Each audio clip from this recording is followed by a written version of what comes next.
ನೀವು ಬಾಡಿಗೆ ಮನೆ ಬಗ್ಗೆ ಮಾತಾಡ್ತಾ ಇದ್ರಿ. ಬಹಳಷ್ಟು ಜನ ಅಯ್ಯೋ ಮನೇನೂ ಇಲ್ವಂತೆ, ಎಲ್ಲ ಕಳ್ಕೊಂಡು ಬಾಡಿಗೆ ಮನೇಲಿದ್ದಾರೆ ಅಂತ ಮಾತು ಬಂತು. ನಾನು ಇನ್ನೊಂದು ಕೇಳ್ಪಟ್ಟೆ, ಅವರ ಮೊಮ್ಮಗಳಿಗೆ ಅಂದರೆ ಅವರು ಕಾಲವಾದ ನಂತರ ಸ್ವಲ್ಪ ಅವ್ರಿಗೊಂಚೂರು ಹಿಂಜರಿಕೆ ಇತ್ತು. ಅಯ್ಯೋ ನಾವು ಅಷ್ಟು ದೊಡ್ಡ ಮನೆ ಬಿಟ್ಟು ಇಲ್ಲಿಗೆ ಬಂದಿದ್ದೀವಿ, ಈ ಮನೆ ನೋಡಿ ಯಾರೇನು ಅಂದ್ಕೊಳ್ತಾರೋ ಅಂತ ಇತ್ತು ಅವ್ರ ಮೊಮ್ಮಗಳಿಗೆ ಅಂತ ಕೇಳ್ಪಟ್ಟೆ. ಏನು ಹೇಳ್ತೀರಿ? ಇಲ್ಲ ಮೇಡಮ್, ಆ್ಯಕ್ಚುಲಿ ಏನಂದರೆ ಅವ್ರ ಮೊಮ್ಮಗಳು ಕೂಡ ಅಮ್ಮ ಮೈಸೂರಲ್ಲಿದ್ರೇ ಸೇಫ್ ಅಂತ ಅವಳಿಗೆ ಚೆನ್ನಾಗಿ ಗೊತ್ತಾಗಿತ್ತು. ಯಾಕಂದರೆ ಸತತವಾಗಿ ಅವಳು 7ರಿಂದ 8 ತಿಂಗಳಿಂದನೂ ಮೈಸೂರಿಗೆ ಬಂದು ಹೋಗೋದು, ಅಣ್ಣಂಗೆ ಹುಷಾರು ತಪ್ಪಾಗಿಂದನೂ ನೋಡ್ತಾ ಇದ್ದಾಳೆ. ನಾವೆಲ್ಲ ಇಲ್ಲೆಲ್ಲ ಹೇಗೆ ನೋಡ್ಕೊತಾ ಇದ್ದೀವಿ, ನಮ್ಮ ಎಷ್ಟು ಅವ್ರನ್ನ ಸೇಫಾಗಿ ಇಲ್ಲಿ ಹ್ಯಾಂಡಲ್ ಮಾಡ್ತಾಯಿದ್ದೀವಿ, ಇಲ್ಲೆಲ್ಲ ಡಾಕ್ಟರ್ ಸಪೋರ್ಟ್ ಎಲ್ಲ ಹೇಗಿದೆ ಅಮ್ಮನಿಗೆ ಅಂತ ಅವಳಿಗೊಂದು ಐಡಿಯಾ ಇತ್ತು. ಈಗ ಬಾಡಿಗೆ ಮನೆ ವಿಷಯ ಏನೂ ಇಲ್ಲ, ಬಾಡಿಗೆ ಮನೇಲಿದ್ದಾರೆ ಅಂತ ಹೇಳಿದ್ರೆ ತುಂಬ ಮೂರ್ಖತನ. ಅದು ಯಾರು ಅವ್ರು ಮಾತಾಡ್ತಾ ಇದ್ದಾರೆ, ಅವರು ಮೂರ್ಖರು, ದಡ್ರು ಅವರು. ಅವ್ರದ್ದು ಒಳ್ಳೆ ಸೂಪರಾಗಿರೋ ಬಂಗ್ಲೆ ಇದೆ ಮೇಡಮ್ ಹೈದ್ರಾಬಾದಲ್ಲಿ. ಎಲ್ಲ ಥರ ಫೆಸಿಲಿಟಿ ಇದೆ ಅಲ್ಲಿ. ಒಳಗಡೆ ಹೋದರೆ ಮೇಡಮ್, ಒಳಗಡೆ ಹೋದರೆ ಎಷ್ಟು ಚೆನ್ನಾಗಿದೆ ಆ ಏರಿಯಾ ಅಂದರೆ, ಗೇಟೆಡ್ ಕಮ್ಯುನಿಟಿ. ಒಂದು ಹೆಚ್ಚು ಕಡಿಮೆ 4,000-5,000 ಬಂಗ್ಲೆಗಳಿದೆ ಅಲ್ಲಿ. ನೀವು ಯೋಚನೆ ಮಾಡಿ ಹೇಗಿರುತ್ತೆ ಅಂತ. Tight security. ಅವ್ರ ಮನೆ ಸುತ್ತ, ಅವ್ರ ವಿಲ್ಲಾ ಸುತ್ತ 5 ಜನ ಸೆಕ್ಯೂರಿಟಿಗಳಿರ್ತಾರೆ. ನೀವು ಯೋಚನೆ ಮಾಡಿ, ಮಧ್ಯರಾತ್ರಿಲಿ ಕೂಗಿದ್ರು ಓಡ್ಬರ್ತಾರೆ ಗೊತ್ತಾದರೆ ಅಂಥದ್ದು. ಆಮೇಲೆ ಅಮ್ಮನ ಹತ್ರ ಅವ್ರಿಗೆ ಎಷ್ಟು ಬೇಕು ಸಾಕಷ್ಟು ಹಣ ಇತ್ತು. ಏನೋ ಅಷ್ಟಿಲ್ಲ ಇಷ್ಟಿಲ್ಲ ಅಂದರೂ ಕೂಡ ಅವ್ರಿಗೇನು ಯಾವುದೇ ರೀತಿಯಲ್ಲಿ ಕಡಿಮೆ ಇರಲಿಲ್ಲ. 3 ಕಾರ್ ಇಟ್ಕೊಂಡಿದ್ರು ಅಣ್ಣ, ಒಳ್ಳೊಳ್ಳೆ ಕಾರು. ಅಮ್ಮನ್ನ ಎಲ್ಲರೂ ಕಡಿಮೆ ಮಾಡಿಲ್ಲ ಅಣ್ಣ. ಅಮ್ಮನ್ನ ಅವ್ರ ಡಿಗ್ನಿಟಿಗೆ, ಅವ್ರಿಗೆ ಕುಂದುಕೊರತೆ ಏನೂ ಬರದೇ ಇರೋ ರೀತಿ ಅಣ್ಣ ನೋಡ್ಕೊಂಡಿದ್ರು. ಎಲ್ಲದರಲ್ಲೂ ಸಮೃದ್ಧವಾಗಿದ್ರು. ಆದರೂ ಅಷ್ಟು ದೊಡ್ಡ ಮನೆ ಇದ್ರೂ ಅವ್ರು ಬಂದು ನಿಮ್ಮ ಜೊತೆಗಿದ್ರು ಅಂದರೆ ಅವರು ಪ್ರೀತಿಗೆ ಬೆಲೆ ಕೊಟ್ಟರು ಅಲ್ವಾ? ಅಭಿಮಾನಕ್ಕೆ, ಪ್ರೀತಿಗೆ ಬೆಲೆ ಕೊಟ್ಟರು. ಬಹುಶಃ ಈ ಪ್ರಪಂಚದ ಇತಿಹಾಸದಲ್ಲಿ ಮತ್ತೆ ಹೇಳ್ತಾ ಇದ್ದೀನಿ, ಒಬ್ಬ ಕಲಾವಿದೆ, ಅಷ್ಟು ದೊಡ್ಡ ಕಲಾವಿದೆ ಅಂದರೆ ಇಡೀ ಭಾರತೀಯ ಸಿನಿಮಾ ರಂಗಕ್ಕೆ ಬೇಕಾದಂಥ ಕಲಾವಿದೆ ಅಷ್ಟೇ ಅಲ್ಲ, ಅವರು ಬೇರೆ ಭಾಷೆಗಳಲ್ಲಿ, ಜಪಾನ್ ಭಾಷೆಯಲ್ಲೂ ಏನೋ ಹಾಡಿದ್ದಾರೆ ಅಂತ ಕೇಳ್ಪಟ್ಟೆ. ಸೊ ಹಾಗಾಗಿ ಇಡೀ ವಿಶ್ವಕ್ಕೆ ಬೇಕಾದಂಥ ಕಲಾವಿದೆ ಒಬ್ಬರು. ಅಭಿಮಾನಿಗಳ ಜೊತೆ ಬಂದು ಇದ್ದು, ಅಭಿಮಾನಿಗಳ ಪ್ರೀತಿಯಲ್ಲಿ ಇದ್ದು, ಆ ಅಭಿಮಾನಕ್ಕೋಸ್ಕರ ಮೈಸೂರಿಗೆ ಬಂದು ಒಂದು ಕನ್ನಡ ಮಣ್ಣಲ್ಲಿ, ಅದು ಮೈಸೂರಿನ ಮಣ್ಣಲ್ಲಿ ಜೀವ ಬಿಡ್ತಾರೆ ಅಂತಂದರೆ ಇದು ವಿಶ್ವದ ಇತಿಹಾಸದಲ್ಲಿ ಮೊದಲನೇ ಸಲ ಅಂತ ಅಂದ್ಕೊಳ್ತೀನಿ ನಾನು. ಮೇಡಮ್, ಅವರು ಮೈಸೂರು ಯಾಕೆ ಇಷ್ಟಪಡ್ತಾರೆ ಅಂದರೆ, ಮುಖ್ಯವಾಗಿ ಇದು ಕ್ರೆಡಿಟು ಅಣ್ಣನಿಗೆ ಜಾಸ್ತಿ ಹೋಗಬೇಕು. ಅಣ್ಣ ಅಂದರೆ ಮುರಳಿ ಅಣ್ಣ. ಮುರಳಿ ಅಣ್ಣ ಅವರು ತುಂಬ ದೊಡ್ಡ ಆಧ್ಯಾತ್ಮ ಗುರುಗಳು. ಆದರೆ ಅದು ಪಬ್ಲಿಕಲ್ಲಿ ಎಲ್ಲೂ ಗೊತ್ತಿಲ್ಲ, ನನಗೆ ಮಾತ್ರ ಗೊತ್ತು. ಅವರು ಸ್ಪಿರಿಚುವಲ್ ಪರ್ಸನ್. ಅವರು ಏನಂದರೆ, ಅವ್ರಿಗೆ ಇಲ್ಲಿ ಸುತ್ತಮುತ್ತ ಇರೋವಂಥ ಟೆಂಪಲ್ಸ್ಗಳೇನಿದೆ, ನಮ್ಮ ಹೊಯ್ಸಳ ಟೆಂಪಲ್ಸು ಮತ್ತು ಈ ಥರ ಟೆಂಪಲ್ಸ್ಗಳಿಗೆಲ್ಲ ಹೋಗೋ ಹಾವಿ. ನನ್ನ ಜೊತೆ ಅವರು ಇಬ್ಬರು ಎಷ್ಟು 100 ಟೆಂಪಲ್ಗಳಿಗೆ ಹೋಗಿದ್ದೀವಿ ಅವ್ರ ಜೊತೆ. ಅಮ್ಮನ್ನು ಕೂಡ ಕರ್ಕೊಂಡೋಗಿದ್ದೀವಿ ಆ ರೀತಿ. ಆಮೇಲೆ ಮೈಸೂರು ಅಂದರೆ ಅವ್ರಿಗೇನೋ ಒಂಥರ ಪ್ರಶಾಂತತೆ, ಅವ್ರಿಗೊಂಥರ ಖುಷಿ, ಅವ್ರಿಗೊಂಥರ ಆನಂದ. ಇಲ್ಲಿ ಪ್ರಕೃತಿ ಸುತ್ತಮುತ್ತ ಎಲ್ಲ. ಹಾಗಾಗಿ ಅಮ್ಮ ಎಲ್ಲ ಕಡೆ ಪ್ರೀತಿಸ್ತಾರೆ. ಅಮ್ಮ ಎಲ್ಲೇ ಹೋದರೂ ಎಲ್ಲರೂ ಅಭಿಮಾನಿಗಳಿರ್ತಾರೆ, ಎಲ್ಲ ಕಡೆ ಇಷ್ಟ ಆಗುತ್ತೆ. ಆದರೆ ಅಣ್ಣ ಬಂದು ಇಲ್ಲಿ ಇಷ್ಟಪಟ್ಟು ಇಲ್ಲಿದ್ರ ನೋಡಿ, ಅದರಿಂದನೇ ಮೈಸೂರಲ್ಲಿ ಅವ್ರಿಗೆ ಕ್ರೆಡಿಟ್ ಹೋಗಬೇಕು. ಆಮೇಲೆ ಅಮ್ಮ ಇನ್ನೊಂದು ಮತ್ತೆ ಯಾವಾಗಲೂ ಹೇಳೋರು, ಇದು ನನಗೆ ಹೈದ್ರಾಬಾದಲ್ಲಿ ಇದ್ದರೂ ಒಂದೇ, ಮೈಸೂರಲ್ಲಿ ಇದ್ದರೂ ಒಂದೇ. ಏನಕ್ಕೆ ಅಂದರೆ ನಾನು ಜಾಸ್ತಿ ಹೊರಗಡೆಯಲ್ಲಿ ಹೋಗಲ್ಲ, ರೂಮಲ್ಲಿ ಜಾಸ್ತಿ ಇರ್ತೀನಿ, ಮನೆ ಒಳಗಡೆ ಇರ್ತೀನಿ. ಮೈಸೂರು ಅಂದರೆ ನೀವೆಲ್ಲ ಬರ್ತಾ ಇರ್ತೀರ, ಹತ್ತಿರದ ಡೈಲಿ ಬರ್ತೀರಾ, ನನ್ನ ಪ್ರಾಣ ನೀವೆಲ್ಲ ಅಂತ ಅದೊಂದು ತುಂಬ ತುಂಬ ಇಷ್ಟಪಡೋರು ಮೇಡಮ್ ಮೈಸೂರು. ಕಡೆಯದಾಗಿ ನವೀನ್, ಪವನ್, ಈ ಸುಳ್ಳು ಸುದ್ದಿ ಹಬ್ಸೋರ್ಗೆ ಆಸ್ತಿ ಹೊಡ್ಕೊಂಬಿಟ್ರು, ಆಸ್ತಿ ಇವ್ರ ಹೆಸರಿಗೆ ಮಾಡಿಬಿಟ್ರು, 500 ಕೋಟಿ 1000 ಕೋಟಿ ಆಸ್ತಿ ಮಾಡಿದ್ರು. ಆದ್ರೆ ಮಾಡಿರ್ಲಿ ಬಿಡ್ರಿ, ಅವ್ರು ದುಡ್ದಿದ್ದಾರೆ, ಮಾಡ್ತಾರೆ, ಅದು ಕಟ್ಕೊಂಡು ಯಾರಿಗೆ ಅಲ್ಲ ಹೇಳ್ತೀನಿ. ಅದೇನಂದ್ರೆ ಖಂಡಿತವಾಗ್ಲೂ ಇಲ್ಲ, ಅಷ್ಟಿಲ್ಲ ಮೇಡಮ್. ಅಲ್ಲ ಹೇಳಿದ್ದು ಆ ಥರ ಎಲ್ಲ ಅಷ್ಟೊಂದು ದೊಡ್ಡ ಮಟ್ಟ ಅವ್ರ ಹತ್ರ ಎಲ್ಲ ಹೇಳಿದ್ದು ಹಂಗಿದ್ರು ತಪ್ಪೇನಿದೆ. ಅವ್ರು ದುಡ್ದಿದ್ದಾರೆ, ಅವ್ರು ಇದು ಅವ್ರು ಮಾಡ್ತಾರೆ, ಅವ್ರ ಜೀವನ ಅದು. ಅದನ್ನ ಕೇಳೋ ಹಕ್ಕು ಯಾರಿಗೂ ಇಲ್ಲ. ಯಾರಿಗೂ ಇಲ್ಲ ಆಯ್ತಾ? ಫಸ್ಟ್ ಆಫ್ ಆಲ್ ಅದ್ರ ಮಧ್ಯೇನೋ ಈ ಥರ ಗೃಹ ಬಂಧನದಲ್ಲಿ ಇಟ್ಬಿಟ್ರು, ಅವ್ರಿಗೆ ಹೆದರಿಸಿ ಬೆದರಿಸಿ ಇಟ್ಕೊಂಡಿದ್ದಾರೆ. ಈ ಥರ ಎಲ್ಲ ಹಬ್ಸ್ತಾ ಇರೋರಿಗೆ. ಮತ್ತು ಮುರಳಿ ಅವ್ರ ಸಾವಿನ ಬಗ್ಗೆ ಬೇರೆ ಬೇರೆ ರೀತಿ ಅವ್ರಿಗೇನೋ ಆ ಕಾಯಿಲೆ ಇತ್ತು, ಈ ಕಾಯಿಲೆ ಇತ್ತು ಅಂತೆಲ್ಲ ಮಾತಾಡೋರಿಗೆ ಏನು ಹೇಳ್ತೀರಿ? ಕಡೆದಾಗ ಏನಂದರೆ ಮೇಡಮ್, ಅವ್ರಿಗೆ ನಾವು ಆ ತಾಯಿ ಸರಸ್ವತಿ ಸ್ವರೂಪೇ ಅವಳು. ಅವ್ರಿಗೆ ನಾವು ಒಳ್ಳೇದು ಮಾತಾಡ್ತೀವೋ ಏನೋ ಗೊತ್ತಿಲ್ಲ, ಈ ಥರ ಕೆಟ್ಟದಾಗಿ ಸುಳ್ಳು ಸುದ್ದಿ ಹಬ್ಬಿಸ್ಬಾರ್ದು. ಅಗೌರವ ತಂದಂಗೆ ಅದು ನಿಮ್ಮ ಇಡೀ ಕುಟುಂಬಕ್ಕೆ ಒಳ್ಳೆಯದಾಗಲ್ಲ. ಅದು ಆ ತಾಯಿ ಬಗ್ಗೆ ಮಾತಾಡೋದು, ಅವ್ರನ್ನ ನೋಡ್ಕೊಳ್ಳೋರ ಬಗ್ಗೆ ಮಾತಾಡೋದು, ಇದೆಲ್ಲ ದೊಡ್ಡ ಶಾಪ ಆಗಿ ಪರಿವರ್ತನೆ ಆಗುತ್ತೆ. ಇದು ನಾನು ಬಾಯಲ್ಲಿ ಹೇಳ್ತಾ ಇದ್ದೀನಿ. ಇಲ್ಲಿಗೆ ನಿಲ್ಲಿಸ್ಬಿಡಿ ಇದನ್ನು.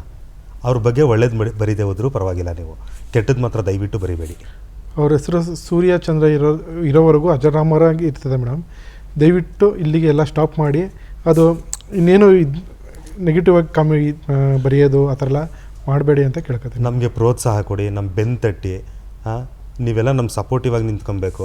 ನಾವು ಇನ್ನೊಂದು ತಮಾಷೆಯಾಗಿ ಹೇಳ್ತೀನಿ, ನಾವು ಕತ್ಕೊಂಡು ಬಂದುಬಿಟ್ಟಿದ್ದೀವಿ ತಮಿಳ್ನಾಡಿಂದ, ಆಂಧ್ರದಿಂದ ಅಮ್ಮನ್ನ ಇಲ್ಲಿಗೆ ಕರ್ನಾಟಕಕ್ಕೆ. ಅದು ಯಾರು ಕತ್ಕೊಂಬಂದಿರೋದು ಅಂದರೆ ಇವನೇ ಕತ್ಕೊಂಬಂದಿರೋದು.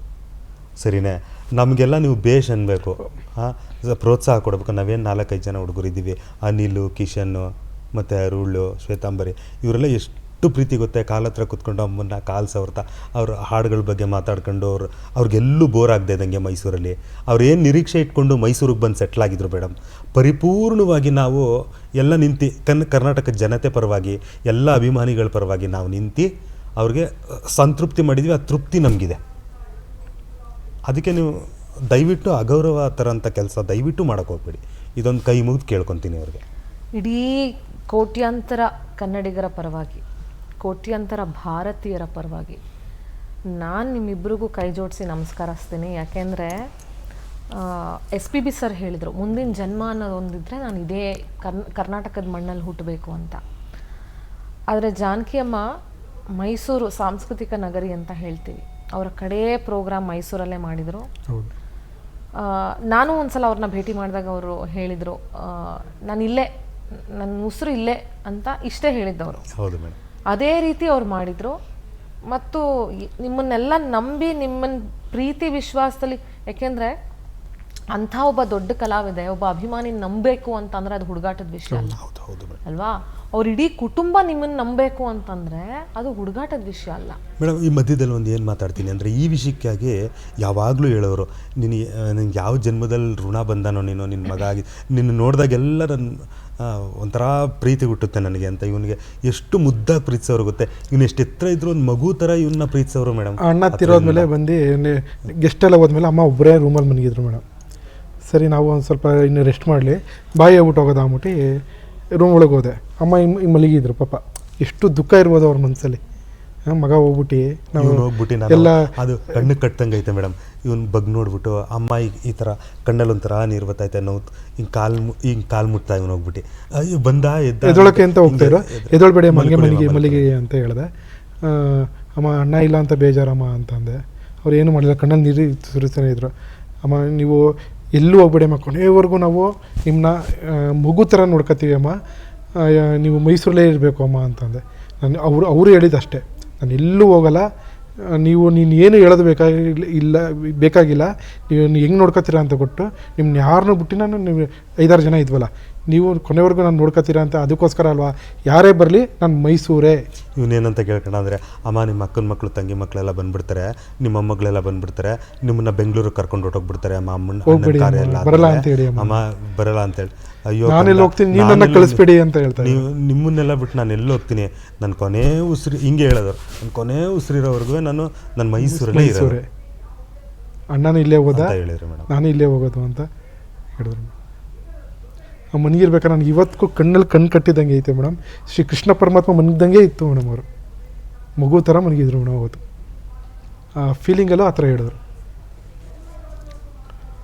ಇಷ್ಟು ಚೆನ್ನಾಗಿ ಅವರನ್ನು ನೋಡ್ಕೊಂಡಿದ್ರಿ, ಇಷ್ಟು ಆರೋಪಗಳನ್ನು ಹೊತ್ಕೊಂಡು ಬೇರೆ ಯಾರಾದರೂ ಆಗಿದ್ದಿದ್ರೆ ಬಹುಶಃ ಇಷ್ಟು ಆರೋಪ ತಗೊಂಡು ಮತ್ತು ಇಂಥವ್ರು ನಮ್ಮ ಜೊತೆ ಇದ್ದಾರೆ ಅಂದರೆ ಅಯ್ಯೋ ಬಿಡು ನಾವು ಒಂದಷ್ಟು ದುಡ್ಡು ಮಾಡ್ಕೊಳ್ಳೋಣ ಅಂತ ಯೋಚನೆ ಮಾಡ್ತಿದ್ರೇನೋ. ಆದರೆ ನೀವುಗಳು ಆ ಯೋಚನೆ ಮಾಡಲಿಲ್ಲ. ಆ್ಯಂಡ್ ಈಗಲೂ ಬಂದಿದ್ದ ಆರೋಪ, ಏಕೆಂದರೆ ಹುಡುಗಾಟ ಅಲ್ಲ ಪವನ್, ಇಷ್ಟು ದೊಡ್ಡ ವ್ಯಕ್ತಿನ ಜೊತೆಲಿ ಇಟ್ಕೊಂಡು ನೋಡ್ಕೊಳ್ಳೋದಿದೆಯಲ್ಲ, ಭಯ ಇರುತ್ತೆ. ನಾಳೆ ಏನಾದ್ರು ಆಗ್ಬಿಟ್ರೆ ನಮ್ಮ ಮೇಲೆ ಏನು ಆರೋಪ ಬರುತ್ತೋ, ಯಾರು ಏನು ಅಂದ್ಬಿಡ್ತಾರೋ ಅನ್ನೋದೆಲ್ಲವೂ ಇರುತ್ತೆ. ಯಾಕೆಂದರೆ ನೀವೇ ಹೇಳ್ದಂಗೆ ಈಗಿನ ಪ್ರಪಂಚ ಇದೆಯಲ್ಲ, ಕೊಳಕು ಪ್ರಪಂಚ. ಮೇಡಮ್ ಈ ಸ್ವಂತ ಮಗನ ಭಯ ಪಡ್ತಾಯಿದ್ರು. ಹೆಂಗೆ ಅಂದರೆ ಅಮ್ಮನಿಗೆ ನಾವು ಹುಷಾರು ತಪ್ಪಿಟ್ರೆ, ನಾವು ಸಂಜೆ ಹೋಗ್ತಾ ಇದೀವಲ್ಲ, ಅಮ್ಮನಿಗೆ ಯಾಕೆ ಮೈ ಚೆನ್ನಾಗಿಲ್ಲ, ಇನ್ನು ಸ್ವಲ್ಪ ನೀವು ಇದ್ರೆ ನನಗೆ ಧೈರ್ಯ, ಹೋಗ್ಬೇಡಿ ಮೇಡಮ್. ಇನ್ನೊಂದು ವಿಷಯ ಮೇಡಮ್, ಈಗ 2017ಕ್ಕೆ ಬಂದರು. 2017 ಕಾರ್ಯಕ್ರಮ, ಮೈಸೂರಲ್ಲಿ ಕಾರ್ಯಕ್ರಮದ ನಂತರ ಮೈಸೂರಲ್ಲೇ ನೆಲೆಸಿದ್ರು. ಸ್ವಲ್ಪ 3 ತಿಂಗಳು ಇರ್ತೀನಿ ಅಂತ. ಆವಾಗ ಏನಾಗಿತ್ತು, ಅನ್ಫಾರ್ಚುನೇಟ್ಲಿ ಅಮ್ಮ ಕೆಳಗಡೆ ಬಿದ್ದು ಹಿಪ್ ಡ್ಯಾಮೇಜ್ ಆಯಿತು. ಅದಾದಮೇಲೆ ಅದನ್ನು ರಿಕವರ್ ಮಾಡ್ಕೊಳ್ಳೋಕ್ಕೆ 8 ತಿಂಗಳು 7 ತಿಂಗಳು ಬೇಕಾಯಿತು. ಅದಾದ ನಂತರ ಏನಾಗೋಯ್ತು, ರಿಕವರ್ ಆದರೂ ಕೋವಿಡ್ ಸ್ಟಾರ್ಟ್ ಆಗೋಯ್ತು ಮೇಡಮ್. ಕೋವಿಡ್ ಸ್ಟಾರ್ಟ್ ಆಗೋದ್ಮೇಲೆ ನಾನು, ನವೀನು, ಕಿಶನು, ಅನಿಲು ನಿಜವಾಗ್ಲೂ ಮೇಡಮ್, ಆಮೇಲೆ ಭಾಗ್ಯ, ಮತ್ತು ಅರುಳು ಕೂಡ ಅವಾಗವಾಗ ಬರ್ತಾಯಿದ್ರು. ಅರುಳು ಕೂಡ ಮೇಡಮ್ ಪ್ರತಿದಿನ ಮೇಡಮ್ ಅವ್ರಿಗೆ ಕುಡಿಯೋಕ್ಕೆ ನೀರಾಗಲಿ, ಅವ್ರಿಗೆ ತರಕಾರಿ ಆಗಲಿ, ಕರ್ಬೇವಿನ ಸೊಪ್ಪಾಗಲಿ, ನಮ್ಮದು ಬಿಸ್ನೆಸ್ ಎಲ್ಲ 7 ಗಂಟೆಗೆ ಸ್ಟೋರ್ ಕ್ಲೋಸ್ ಮಾಡಿ ನಾವು 7 ಗಂಟೆಗೆ ಸ್ಟಾರ್ಟ್ ಮಾಡಿದ್ರೆ ನಾವು ಹೋಗಿ ತಲುಪೋದು ಎಲ್ಲ ಇವ್ರಿಗೇನು ಬೇಕು ಬೇಡ ಎಲ್ಲ ಹೋಗಿ ತಗೊಂಡೋಗಿ ತಲುಪೋದು 10:30 10:45 ಆಗೋಯ್ತಾಯಿತ್ತು ಮೇಡಮ್. ಇದು ಸತ್ಯ, ಇದು ಸತ್ಯ ಅಂದರೆ ಸತ್ಯ ಮೇಡಮ್. ಅದಾದಮೇಲೆ ಹೋದ್ಮೇಲೆ ನಾನು ಅಣ್ಣ ಫಸ್ಟ್ ಫ್ಲೋರಲ್ಲಿ ಇರೋರು, ನಾನು ಅವರು ಸ್ಪಿರಿಚುವಲಾಗಿ ಮಾತಾಡಿಕೊಂಡು 2 ಗಂಟೆ ರಾತ್ರಿ 1:30 ಗಂಟೆ ರಾತ್ರಿ ಆ ಥರ ಆಗೋಗ್ತಾಯಿತ್ತು. ಇವನು ಅಮ್ಮನ ಜೊತೆ ಇದ್ದು ಸಿನಿಮಾ ನೋಡೋದು. ಅಮ್ಮನಿಗೆ ಇವನು ಸಿನಿಮಾ ನೋಡೋದು ಅಭ್ಯಾಸ ಮಾಡಿಸ್ಬಿಟ್ಟಿದ್ದ. ಅಮ್ಮ ಈ ಸಿನಿಮಾ ನೋಡಿ, ಅಮ್ಮ ಈ ಸಿನಿಮಾ ನೋಡಿ, ಅಮ್ಮ ಇದರಲ್ಲಿ ಈ ಥರ ಆಡಾಡಿದ್ದೀರಾ, ನೀವು ಆ ಥರ ಆಡಾಡಿದ್ದೀರಾ ಅಂತ. ಕಿಶನ್ನು ಮತ್ತು ಇವನು ಎಲ್ಲ ಕುತ್ಕೊಂಡು ಸಿನಿಮಾ ನೋಡೋದು, ನಾನು ಅಣ್ಣನ ಜೊತೆ ಹೋಗಿ ಮಾತಾಡೋದು. ಮತ್ತು ಅಮ್ಮ ಕರಿಯಪ್ಪ ಅವನಿಗೆ ನಾವೆಲ್ಲ ಬಂದು 1 ಗಂಟೆ 1:30 ರಾತ್ರಿ ಮೇಡಮ್ ನಾನು ಇವನಿಗೆ ಡ್ರಾಪ್ ಮಾಡಿಬಿಟ್ಟು ಕಿಶನ್ಗೆ ಡ್ರಾಪ್ ಮಾಡಿಬಿಟ್ಟು ನಾನು ಮನೆಗೆ ಹೋಗೋದು 2 ಗಂಟೆ ಆಗ್ತಾಯಿತ್ತು ಮೇಡಮ್. ಕೋವಿಡ್ ಟೈಮಲ್ಲಿ ಸತತವಾಗಿ 2ರಿಂದ 2.5 ವರ್ಷ ಮೇಡಮ್. ನಮ್ಮ ಮನೆಗೆ ಅವ್ರ ಮನೆಗೂ ಒಂದು 27 ಕಿಲೋಮೀಟರ್ ಡಿಸ್ಟೆನ್ಸಲ್ಲಿ ಇದ್ದಿದ್ದು ಮೇಡಮ್.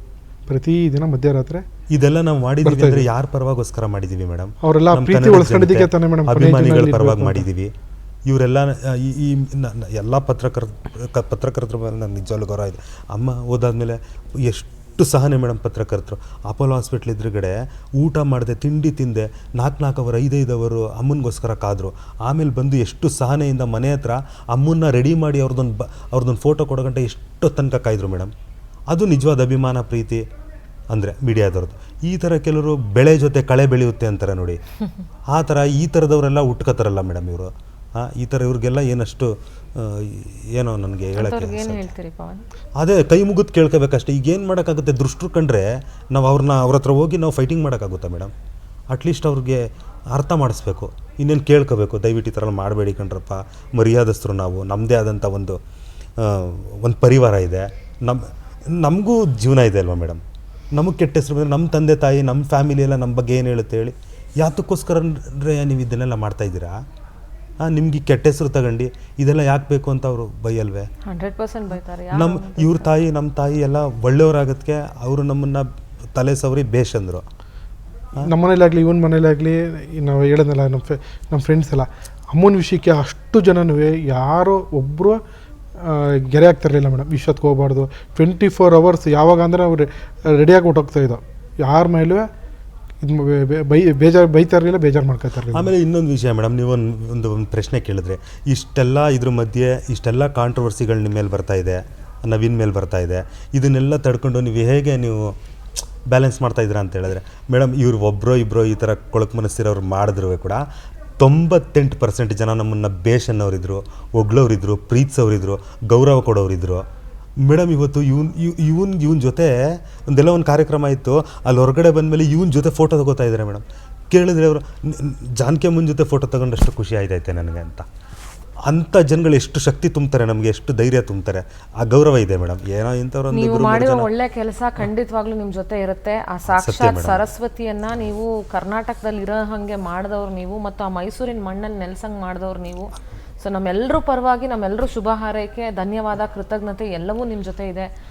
ನವೀನ್ ಅವರೇ, ಥ್ಯಾಂಕ್ ಯು ಸೋ ಮಚ್ ನಮ್ಮ ಜೊತೆಗೆ ಬಂದು ಇಷ್ಟೆಲ್ಲ ಮಾತನಾಡಿದ್ದಕ್ಕಾಗಿ. ನೋಡಿದಲ್ಲ ವೀಕ್ಷಕರೇ, 500 ಕೋಟಿ ರಹಸ್ಯ ಏನು ಅನ್ನೋದನ್ನ ಸ್ವತಃ ಕೇಳಿ ತಿಳ್ಕೊಂಡಿದ್ದೀರಿ. ಯಾರ ಹೆಸರಲ್ಲಿ ಜಾನಕಮ್ಮ ಅವರ ಆಸ್ತಿಗಳಿದೆ, ಅವ್ರು ಇರುವಾಗಲೇ ಯಾರ ಹೆಸರಿಗೆ ವಿಲ್ ಮಾಡಿದ್ರು, ಎಲ್ಲವೂ ಇದೆ.